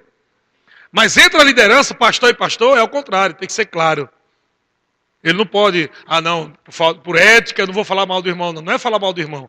É porque aquele irmão, que era ovelha dele, está vindo para a minha igreja que vai ser minha ovelha. Então ele tem que passar o relatório. Só que o pastor lá, estou falando dentro do nosso ministério, viu? Olha como o problema ainda precisa melhorar bastante a questão de comunicação. Aquele pastor, talvez, eu entendi que por ficar com cuidado, aquele irmão ficar chateado, né? Foi um ministro dele e tal, ele não queria queimar o filme do irmão, aquela coisa toda. Então ele falou só por cima. Não, um casal abençoado, tal. Não é as coisinhas, mas as coisinhas assim, né? Umas coisinhas que né, na palavra resolve, né?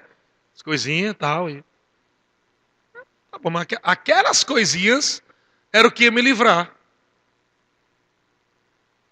E eu não soube quais eram as coisinhas, né? Então eu só ouvi aquilo. Eu também estava no processo no início, né? Ainda com poucas igrejas, ainda não tinha tanta igreja assim, mas já tinha algumas. E chegou essa primeira experiência para mim, eu nunca tinha tido isso. Todos os meus ministros foram pessoas, por exemplo, a minha primeira igreja foi a minha banda. Minha primeira igreja era a minha banda, guitarrista, baterista, que hoje todos eles são pastores do Verbo da Vida. E continua sendo minha banda ainda. Mas cada um hoje é um pastor da Igreja Verbo da Vida. Um está em Morumbi, outro está em São Miguel, outro está em Santo André, outro está em vários lugares diferentes. Então eu comecei com eles. Então todos que eles começaram, ninguém queria ser pastor, ninguém sabia que tinha chamado em nada, ninguém tinha rema. Então todos foram crescendo. Então treinei desde o princípio. Então nunca tive essa experiência de ter alguém que veio do outro ministério, de outra igreja, Verbo da Vida, que já era pastor e que cuidava da igreja. Então na minha cabeça era o quê? Esse cara foi aprovado, está em treinamento e tudo mais. E aí, amado, para minha infelicidade, eu descobri que aquele pastor, ele não tinha sido aprovado em muitas áreas. E depois dos problemas que eu tive com ele, eu liguei lá para o pastor dele e disse, irmão, rapaz, qual era aquelas coisinhas? Mas rapaz, aí eu disse, porque aconteceu isso, ele fez isso comigo, isso. Aí ele falou, rapaz, ele fez a mesma coisa comigo. Homem, por que tu me disse, pelo amor de Deus? Então, para você ter uma ideia do que esse irmão fez, ele chegou lá, ele ligou dizendo assim, olha, Deus me mandou ir para São Paulo, para te ajudar, para estar junto contigo, eu vou pegar junto contigo nessa visão e tal, aquela coisa bonita, né? Aquela linguagem da fé que a gente já aprende do verbo. Deus falou, Deus mandou, vou pegar junto, vou pegar a visão, tudo aí a gente já sabe de praxe, né? Essa coisa, né? Decorado. Ele falou tudo isso. Eu falei, irmão, você tem certeza que Deus falou contigo, irmão? Eu tenho absoluta, rapaz, eu estou até vendendo tudo. Eu tenho 2 casas, uma casa onde eu moro hoje, tenho uma casa da praia, vou vender tudo e tal, e vou para aí. O camarada vendeu tudo.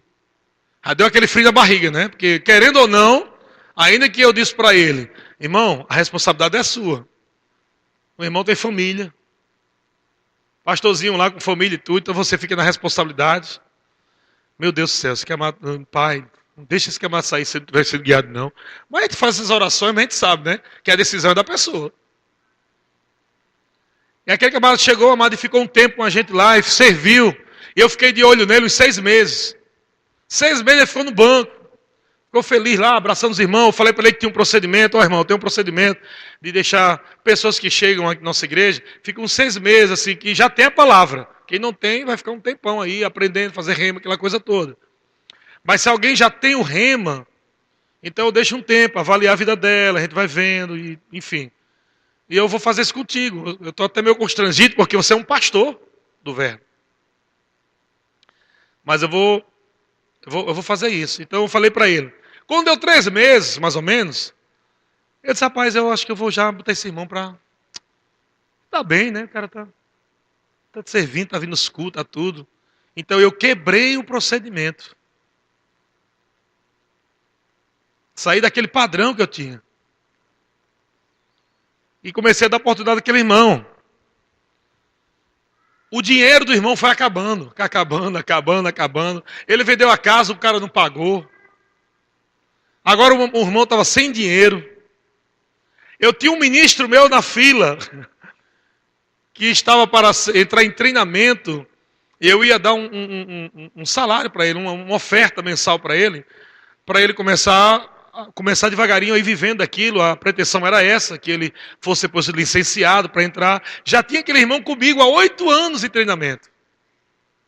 Eu cheguei para aquele irmão e disse, irmão, teria algum problema de você esperar mais um pouco, só para me dar essa oferta para aquele outro irmão, porque ele está passando necessidade.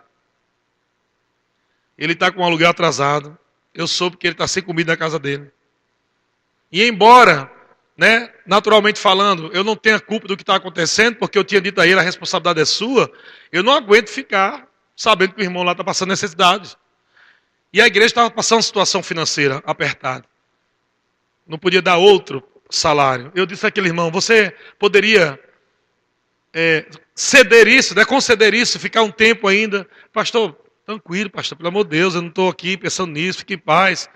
Não, mas eu quero comunicar para você, porque eu já tinha falado contigo, aquela coisa toda. Eu disse, não, pastor, fique em paz, tranquilo. Então eu passei para aquele irmão. Não era muito. Não dá para pagar tudo. Então eu tinha um ponto de pregação. Aquele ponto de pregação eu estava começando. E eu disse, irmão, faz o seguinte, vou colocar você, aquele pastor lá, para você cuidar daquele ponto de pregação. E você já vai trabalhando lá. E eu vou fazer o seguinte, vou propor algo no meu coração. Tudo que entrar naquele ponto de pregação, que era pequenininho, tinha 20 pessoas por aí. Tudo que entrar naquele ponto de pregação, eu vou canalizar para você, para sustentar você. Então você só vê direitinho os relatórios, você precisa colocar tudo bem direitinho, anotar, né, quanto entra, tudo, tem que ser uma coisa bem direitinha e tal. Mas o que entrar lá, eu vou deixar para você. Nós vamos tirar os 15% do ministério e o restante tudo vai ficar para você. Final das contas, meu irmão, aquele irmão nunca mandava relatório. Eu pensando que ele já tinha sido treinado por ser pastor de um ponto de pregação, então passou 1 ano, não mandava relatório. Eu cobrando, irmão, relatório, meu irmão. Rapaz, já faz 4 meses, aí foi aumentando, já faz 6 meses, já faz 8, já faz 1 ano, irmão. Nada. Até que um dia, eu estava no centro da cidade, e o secretário da igreja me ligou e disse, pastor, chegou um caminhão aqui, acho que é doação. Doação? De quê? Cadeira, som, um monte de coisa. Tem coisa boa. Que benção, cara, é meu. Tá aqui o caminhoneiro, o caminhoneiro chegou aqui, tá os troços tudo lá em cima. Coisa boa, rapaz, olha só. Pergunta a ele como é que foi a história. Tá bom, vou conversar com ele aqui, conversei lá.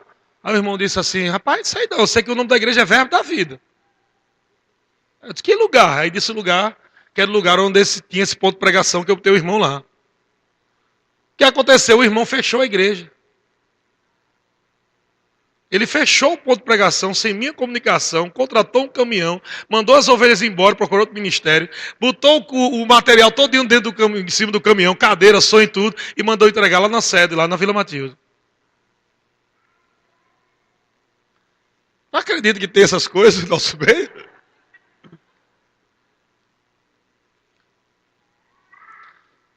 Então eu fui reclamar com Deus, né? Fui reclamar com Deus. Deus, por que essas coisas? Então eu passei 1 hora reclamando com Deus. E depois de 1 hora, Deus só trouxe uma palavra desse tamanho assim, ó, bem pequenininha. Ele falou, escalou. E disse, foi eu que mandei você fazer isso?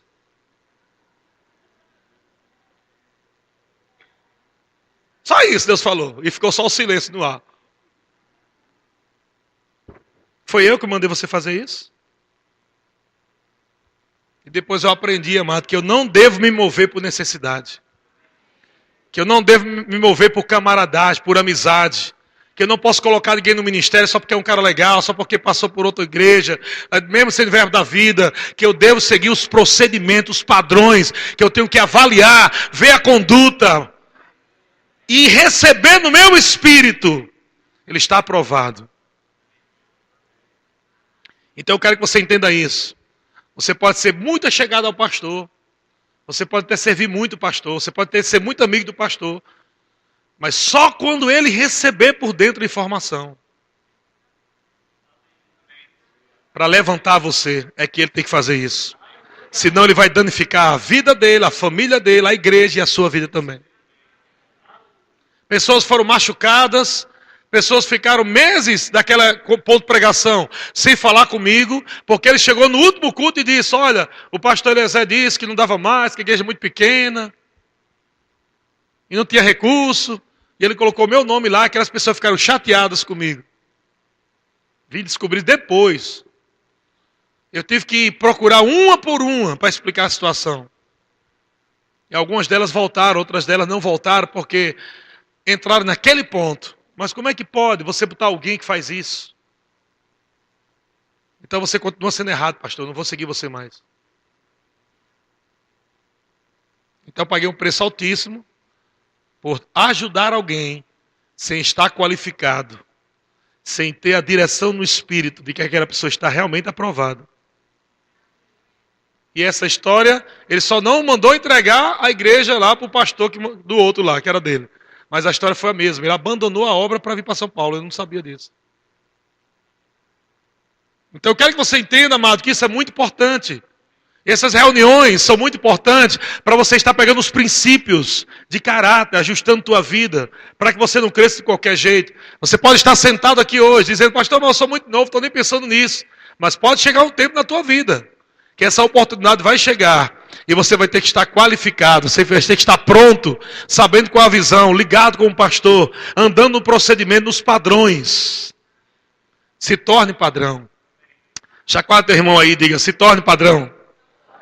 No procedimento, na palavra, no amor, na fé, na pureza. Eu gostaria de ir um pouco mais, mas já estamos na hora. Existe o padrão aqui no amor. Que resumindo, é você ter uma vida no espírito, não é? É você frutificar. Existe um padrão no amor. É você sorrir. Sabe que isso é padrão? Viver sorrindo é padrão. Porque a alegria é fruto do espírito. Viver na paz, andar nessa paz, é viver no padrão. Tudo isso vai qualificar você para aquilo que Deus chamou você. Você pode ter ouvido aqui de profetas, ouvido de outros profetas, pode ter tido visões, sonhos daquilo que vai ser o teu futuro. Mas pode ser que aquilo que você viu em Deus não aconteça, se você não se tornar padrão. Amém? Não é porque Deus falou que vai acontecer, mas é porque você vai se tornar padrão nos procedimentos da palavra de Deus, e aí você vai chegar em tudo aquilo que Deus falou para você. Padrão na fé. Crer junto, eu criei, por isso falei, andando em fé consigo mesmo, mas andando em fé também de uma forma coletiva. Nós cremos, por isso falamos. Crendo naquilo que o pastor vai colocar como proposta. Vamos ampliar isso aqui, você pega junto, padrão de fé, amém? Estamos crendo junto, pastor, vamos investir, vamos pegar esse negócio aí. Vai comprar algo para a igreja. Os jovens se reúnem, vamos vender bala lá no Farol. Grupo de jovens, todo mundo da rua, evangeliza. Já bota lá no saquinho de bala lá, Igreja Verbo da Vida. Olha aí, R$1 para ajudar no nosso projeto lá e tal. Já evangeliza, já divulga a igreja e ainda ganha dinheiro. Pegando a visão. Amém? Padrão de fé. E o padrão de pureza. O padrão de pureza, amado, nesses últimos dias é o que mais nós precisamos nos qualificar. A internet é uma porta para o mundo da pornografia. Não se precisa mais ir fora de casa para ter pornografia, como antigamente. Onde não mais existia pornografia explícita, né, dentro de casa. A não ser que alguém fosse uma locadora, alugar um filme pornográfico e levar para dentro de casa para assistir. Não existia internet, vídeo de YouTube, não existia essas coisas. Agora os acessos à pornografia está na palma da mão. Está a um clique. E eu percebo que os jovens estão sendo atacados. E é claro que todo mundo, mas os jovens principalmente porque é a força da igreja. Os jovens são a força da igreja. Estão sendo atacados com pornografia toda hora. Amado, até, olha, propaganda de Lufital é uma mulher nua. Na televisão.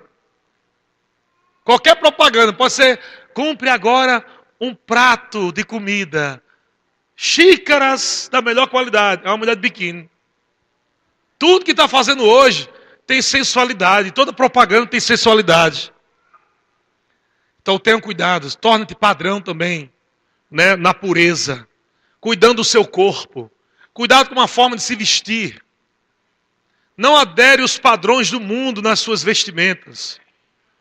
As mulheres não precisam andar sensuais para você conquistar um homem. Porque senão você só vai conquistar um bando de homem carnal que só quer ter sexo. A sensualidade só vai produzir carnalidade nos homens, para querer somente relacionamento sexual, mais nada. Então cuidado as mulheres com as roupas. Cuidado também os homens, que agora não é só a mulher não, agora os homens também, né? Cuidado com os procedimentos também de vestimenta. Cuidado com os procedimentos, né, de forma de falar. Tenha cuidado com essa questão da pureza. Não se misture com essas coisas do mundo. Para você não ficar viciado com problemas sexuais.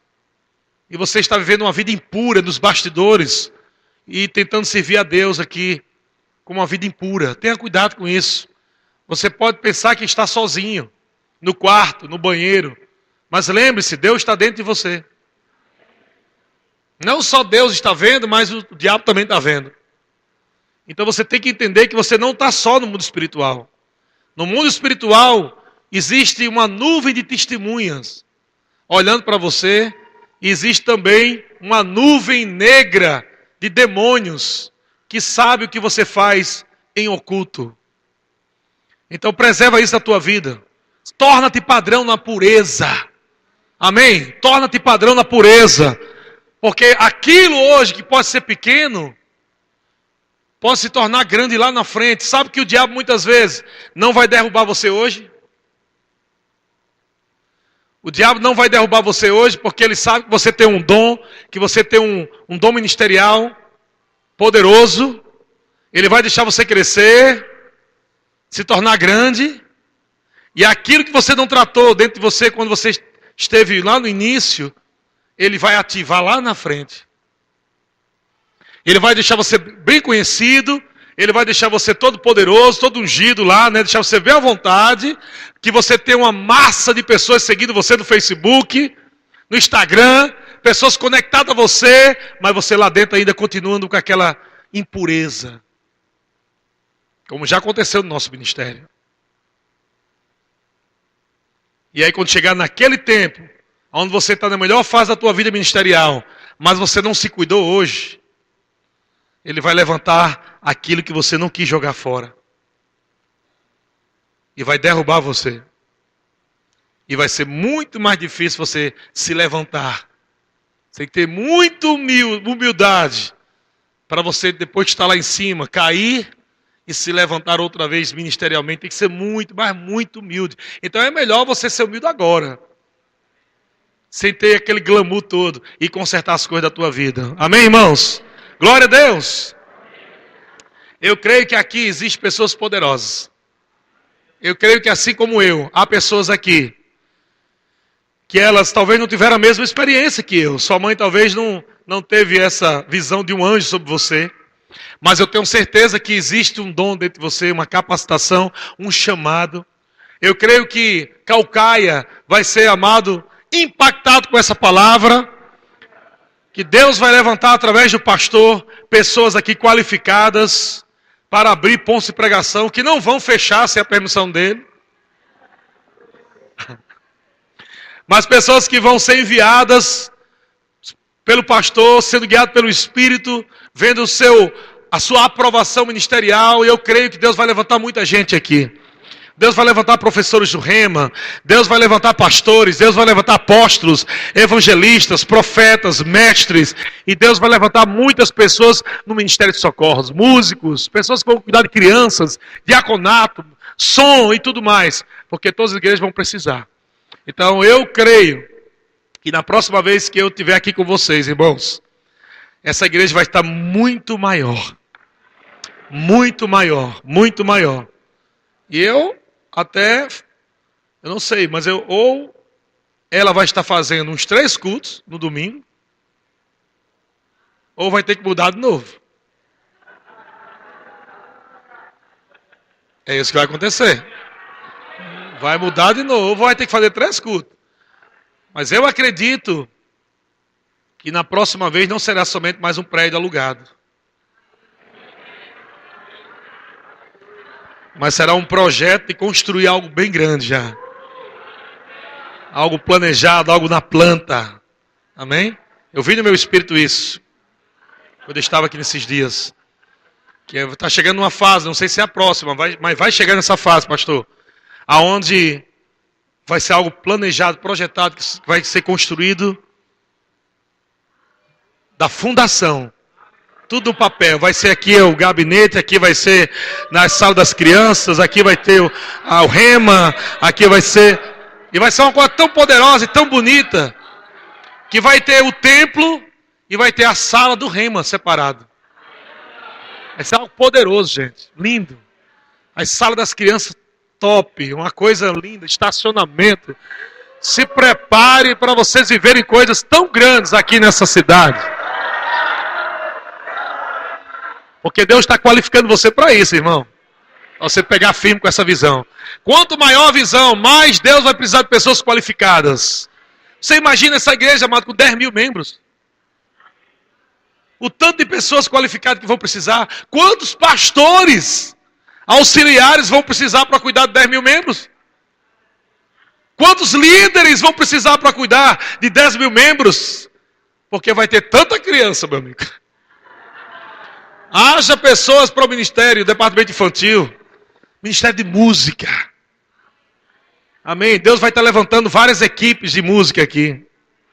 Vários grupos de música, não é somente para o culto não, porque vai ter culto de jovens, vai ter culto de casais, vai ter culto, vai ter precisado de muitos músicos, mas vai ser algo poderoso, acredite. Eu vi isso no meu espírito. Um projeto sendo feito, um projeto, algo grande, vai ser construído. E vai ser semelhante a esse tempo, pastor. Vai ser semelhante a esse tempo. Nossa mente não vai conseguir calcular. Porque vai olhar para a conta da igreja, financeiramente falando, e diz, rapaz, não dá para construir isso aqui, que está no papel. Então não vai ser construído pela razão. Vai ser construído pelo Espírito. E não será só um mais, como foi dessa vez, que vai pegar a visão que não faz parte da igreja. Mas Deus vai levantar uma equipe de homens. E nessa cidade, vai ser tão impactada que ela vai ser... O que eu vi aqui é como se fosse não só uma igreja, mas vai ser também como um ponto turístico. Sabe que as pessoas dizem assim, Cara, eu quero ir lá em Tulsa para conhecer lá, para ver lá as coisas lá, como é que é lá. Assim vai ser essa igreja. Outros pastores de outros ministérios vão sair de cidades para vir para cá, para cara, vamos lá ver como é que é aquele negócio. Rapaz, é top demais, bicho. Pelo amor de Deus. E vai ser exatamente como aquela história da rainha de Sabá e Salomão. As pessoas vão falar dessa igreja, e quando elas chegarem aqui, dizem, rapaz, é muito mais do que me disseram. Aquilo que me disseram eu nem acreditei, mas quando cheguei aqui, é muito mais do que me disseram. Então, pastor, você está no caminho certo. E Deus vai levantar homens. E agora está no plural. Deus vai levantar homens. Que vai promover essa visão que Deus colocou no teu coração. E aquilo que você está vendo no teu espírito será muito maior do que você pensa. É porque a nossa mente não consegue pegar a plenitude de tudo que Deus tem para nós.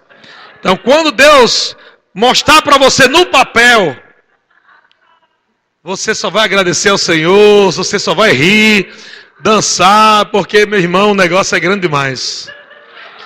Pega firme com essa visão, irmão. Você faz parte de uma grande visão aqui nesse lugar. E eu ainda vou estar aqui nessa igreja, celebrando e cantando, não nessa aqui, nesse prédio. No outro. Nós vamos estar celebrando o cumprimento dessa visão. Vai chegar lá.